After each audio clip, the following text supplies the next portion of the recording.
হ্যাঁ, সুপ্রিয় দর্শক শ্রোতা, আসসালামু আলাইকুম। আমি মোহাম্মদ মেহেদি হাসান বলছি।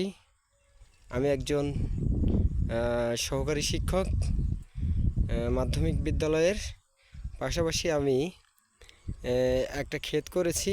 এটা আমার শখের, মানে কৃষি আমার শখ।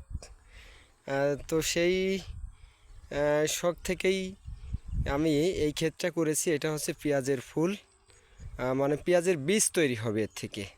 ছোট ছোট যে পাটের বীজ যেরকম কালো ছোট ছোট বা কালিজিরা, ওরকম বীজ তৈরি হবে। তো আমার এই ক্ষেতটা আমি করেছি এবার। সবাই পছন্দ করছে, সবাই বলছে ভালো হয়েছে, যার জন্য আপনাদের উদ্দেশ্যে ভিডিওটা করলাম। যদি আপনাদের থেকে উৎসাহ পাই যে ভালো হয়েছে, আসলে সবাই বলছে, মানে যারা দেখছে সবাই বলছে যে ভালো হয়েছে। তো আসলে যদি আপনাদের থেকে উৎসাহ পাই, তো ভবিষ্যতেও ইনশাল্লাহ আমি আরও ভালো করার চেষ্টা করব, বা ভালো কিছু আপনাদেরকে দেওয়ার জন্য চেষ্টা করব, ভালো কিছু উপহার দেওয়ার চেষ্টা করব।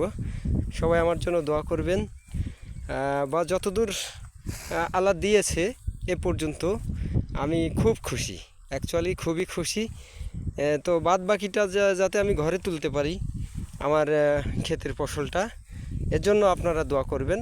শুধু আমি না, আমার মতো যারাই করেছে, বা যে ফসলই হোক না কেন, সেটা আমার এইটার সাথেই হোক বা এই ফসলই হোক বা অন্যান্য যারা ফসল করেছে, তাদের সবাই ফসলটাই যেন আল্লাহ সুন্দরভাবে ঘরে তুলে দেন, সেই প্রার্থনা করি। আর আমার জন্য আপনারা দোয়া করবেন, আমি যেন আপনাদের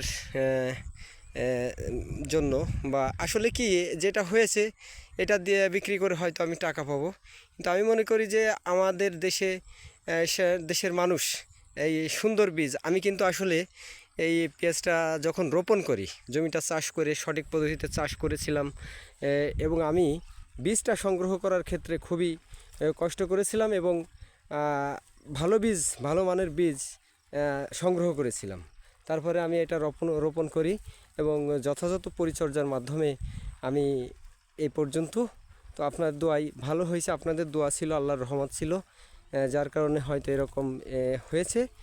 আর বাকিটাও আল্লাহর হাত, আপনাদের দোয়া শেষ পর্যন্ত যেন ঘরে তুলতে পারি। হয়তো বা আর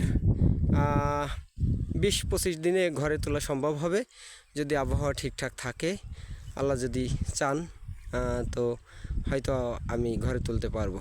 তা যাই হোক, সবাইকে ধন্যবাদ জানিয়ে শেষ করছি। আসসালামু আলাইকুম, সবাই ভালো থাকবেন।